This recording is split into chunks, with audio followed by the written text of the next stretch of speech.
Wow, okay. You know, it's a really strange honor to be here on the day of the board elections. I feel kind of strange, partially because I've been gone for 7 years. I almost feel like an alien back home, and I get the honor of sort of speaking on a day where the future of First Chinese sort of pivots into a new, more beautiful direction. There are certain moments in history where people get to decide what the future is going to look like. One such moment in history is that of the Jewish exile, where King Nebuchadnezzar goes and sacks Jerusalem. He takes the world's largest army and goes on the small city of Jerusalem, and he destroys it, burns down the temples, takes the people to this weird and new land. And Jeremiah writes this letter here in Jerusalem to the exiles north in Babylon. And it says this. This is the text of the letter that the prophet Jeremiah sent to Jerusalem, to the surviving elders among the exiles, to the priests, to the prophets, to all the other people Nebuchadnezzar had carried into exile from Jerusalem to Babylon. This was after King Jehoiakim and the queen mother and the court officials and the leaders of Judah and Jerusalem, the skilled workers and the artisans, had gone into exile from Jerusalem. He entrusted the letter to Elisha, son of Shaphat, and Gemariah, son of Hilkiah, when Zedekiah, king of Judah, sent to King Nebuchadnezzar to Babylon. So it's really easy to feel like Israel. The world's changing so fast and so quickly. The world we grew up in isn't the world that is coming. I grew up listening to stories from my mom's side of the family. There are immigrants from China, and I would hear how beautiful the homeland was, what wonderful, majestic things were in China and Hong Kong. And I could never understand why they didn't enjoy living in Hawaii, living in paradise. But as I grow older, I'm slowly learning that we all eventually feel like immigrants in a new land, in a land where everything is changing. Technology has changed the world so much, and it will keep changing the world. But Israel had it worse. Their temples are burned down. Their homes are gone. Everything that they loved was gone. The majority of their male soldiers were wiped out, and all that was left was a group of elders, a group of priests, a group of artists.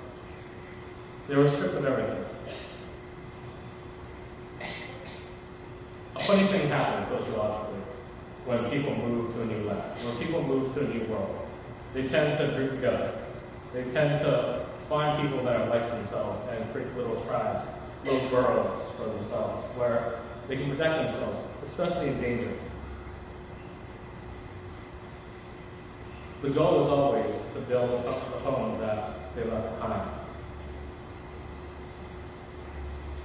But that dream seems so far from the exile, so far from the people that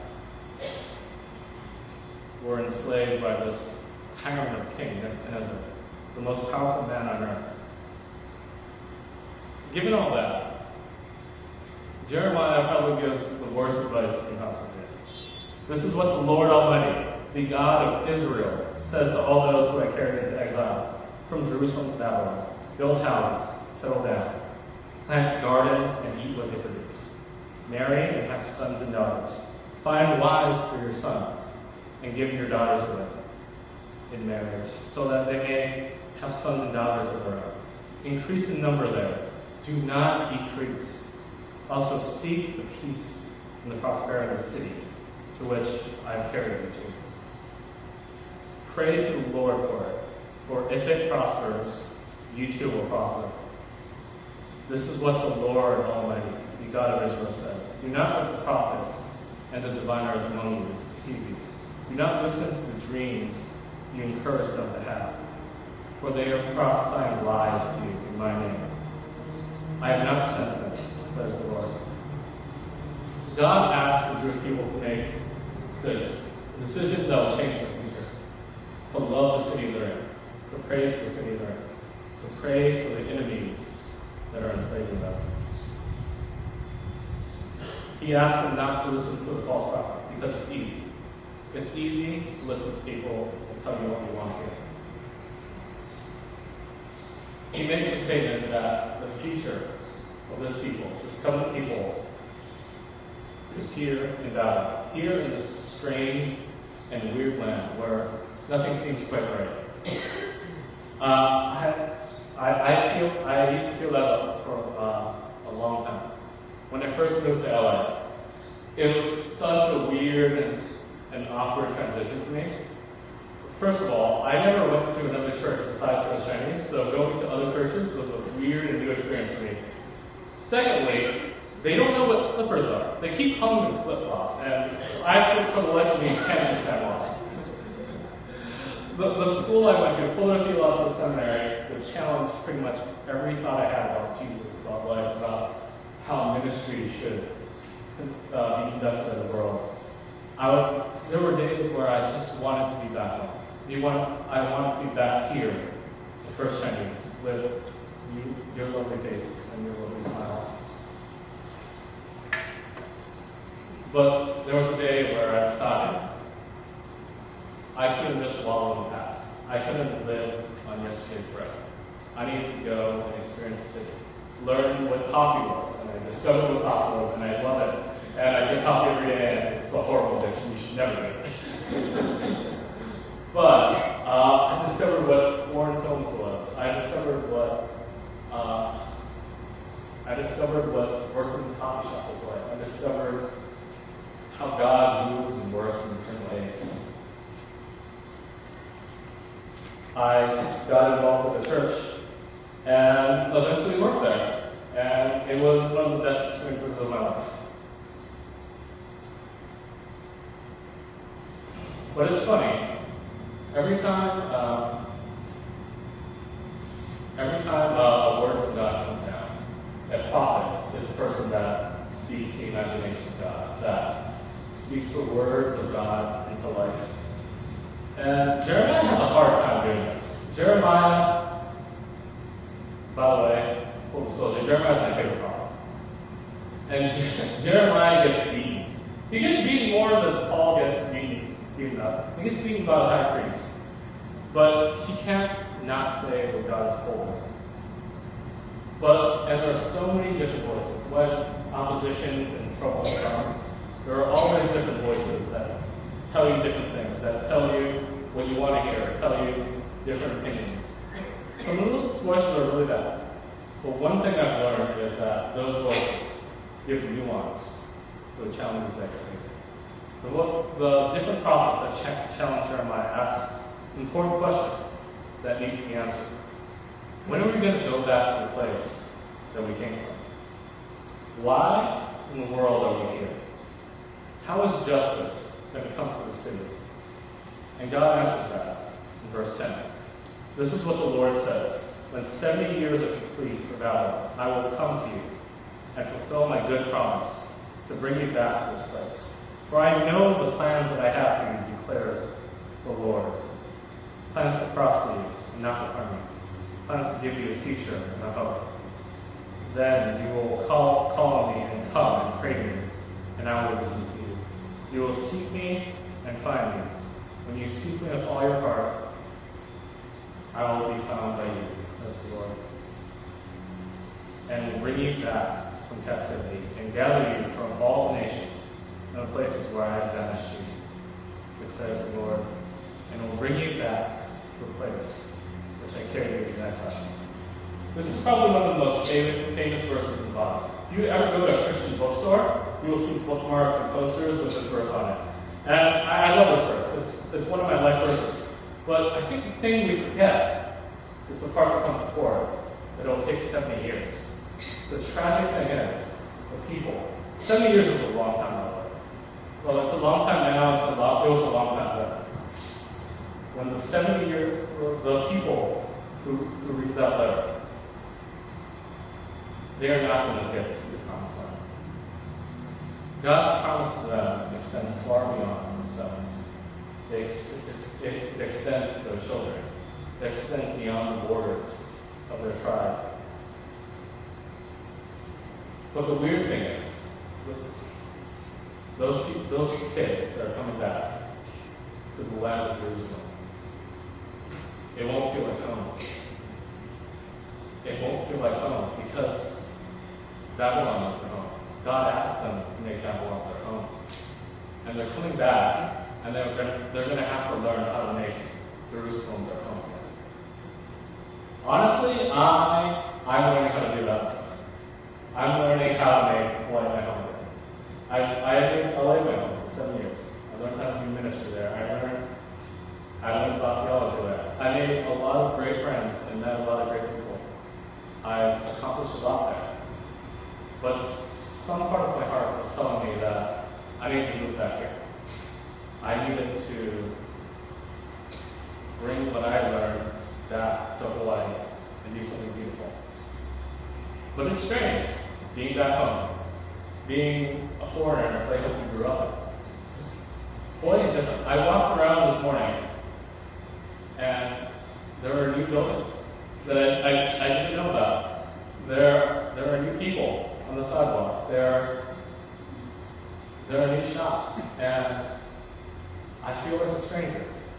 But I need to learn, that I need to love this city, that Hawaii is my home.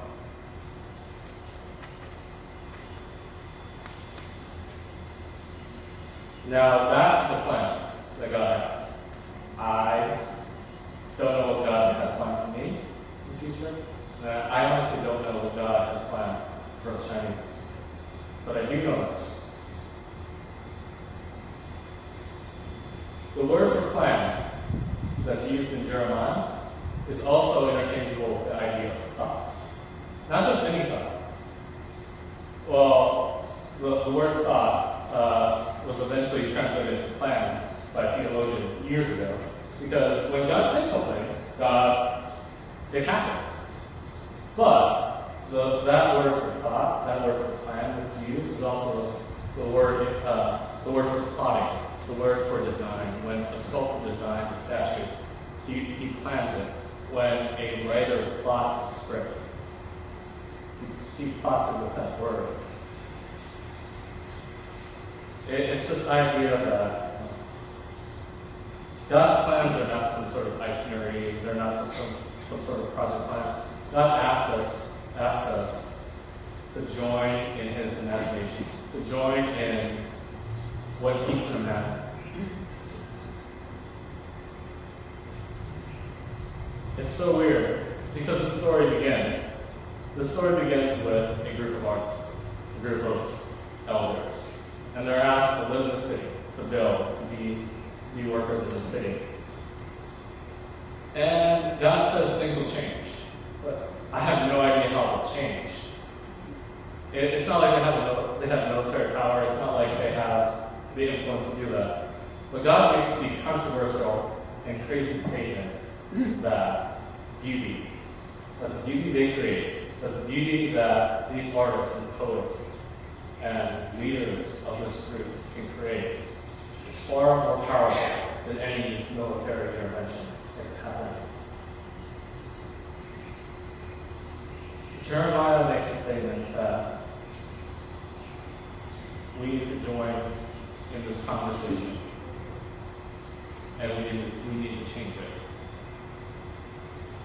When you believe in the imagination and the beauty of God, the conversation about everyday life changes from just life and death, from victory to defeat, from success to failure, to a conversation about what beauty we can create together. You know, honestly, the reason why Israel's in this situation is because of their sin. But at the core of it, it's because of a lack of imagination. They forgot what it meant to be a blessed nation. A nation that is meant to bless other people. They stole traditions and ideas from other people, from other tribes, other nations. They corrupted the poor. They used the poor. They burnt their children on an altar of fire because they thought that would bring God's blessing. This prophecy asks us to see the beauty in all these situations. that if we press into the people that are around us,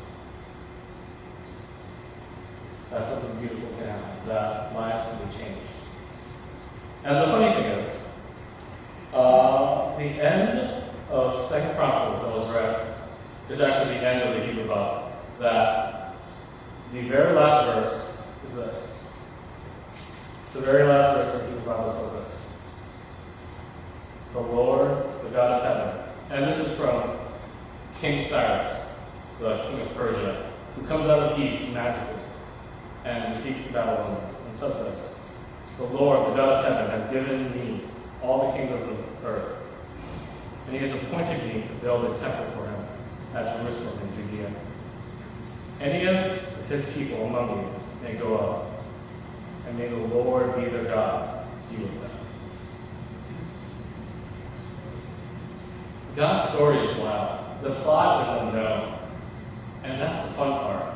I don't want to live in God's project line. I want to live in God's story. The prophet is the person that lives in God's story, that continues the story, that says the words of beauty, and that those words are said to other people. I know one person like this. Actually, I know many people like this, but this is the one story I brought up. I have a friend who I work with. His name is Hank Porter. He's a great guy. And he sort of popped with this idea. And he grew up with a lot of foster kids. He wasn't a foster kid himself, but his parents were foster children. But his story was that he would go through a lot of pain because eventually the foster children would be taken away from him. Would be taken away from his family. And then his family eventually learned that maybe we should start adopting, start bringing these kids into our lives. And they started doing that. And when Hank grew up, he decided that he would create a nonprofit with his father, where he would crowdfund adoptions. Because adoptions are expensive. They're like $20,000 a month. So it would be a chance to tell people a story about why they want to adopt this child and actually help bring this child into their arms.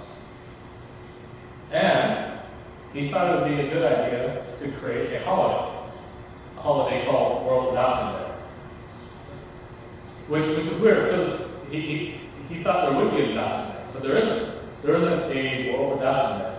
So he calls up the UN, and I won't say that. I'm just going to go call up the UN. Like, hey, can I start a new holiday called World Adoption Day? And they're like, no, you can't do that. There's too many political things associated with adoption and stuff like that. And then they hung up the phone on him, and he thought, I don't need these people to tell me that this is an important day. I don't need the United Nations to tell me that the beauty of adoption, the beauty we can create, is something that can be limited by them. So he decided to have the World Adoption Day on November 9th, which is tomorrow. And the campaign is, one, to gather money, but two, to spread the idea of adoption. So he asked people to draw a happy face on their hand. And this symbol is a symbol of hope. This symbol is a symbol that no matter what the information tells you about, no matter what the world tells you, there is always hope. There is always hope. There is always a future.